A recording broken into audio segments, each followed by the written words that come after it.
Kamusta mga ka-fam? Welcome back sa inyong paboritong channel. Kung hindi pa kayo nakasubscribe, ano pang hinihintay nyo? Hit that subscribe button and ring the bell para hindi nyo ma-miss ang latest chika. Mga ka-fam, may pa-soft launch na ba? Hindi man diretsahang umamin, pero ang mga sagot ni Seth Fedelin tungkol kay Francine Diaz, aba, parang may something na talaga.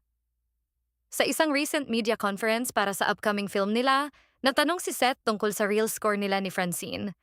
At imbes na umamin or mag-deny, pinili niyang maging misteryoso pero may laman ang sagot. Ayon kay Seth, kung ano talaga real score namin siguro, sa amin na lang po muna. Kung ano man kami, malayo na po sa dati. Kung ano talaga real score namin, siguro direct to the point na sasabihin ko sa amin na lang po siguro muna. Kung ano man kami, malayo na po sa dati. Wait lang, malayo na sa dati? Ibig sabihin ba nito, may level up na nangyari? Hindi man siya nagbigay ng detalye, ramdam na may progress sa relasyon nila. At lalo pang kinilig ang fans nang ibahagi ni Seth kung paano siya manligaw. Ayon sa kanya, hindi siya yung tipo na nagmamadali. Totoo kasi akong manligaw, pinapakita ko na hindi ako nagmamadali. At girls, ito pa ang standard ni Seth gusto niya. Ang babaeng gusto niya ay feel safe at comfortable sa kanya. Para sa kanya, hindi lang kilig, kundi trust ang foundation ng isang mas malalim na relasyon.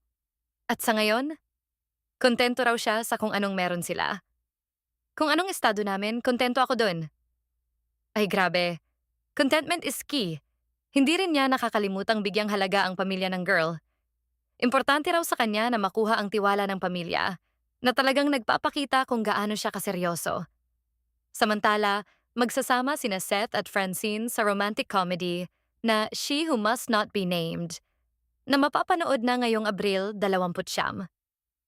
Kaya naman lalo pang umiinit ang usapan. Real lang ba to or may real na? Mga ka-fam, ano sa tingin nyo? Soft launch na ba to ng relasyon nila?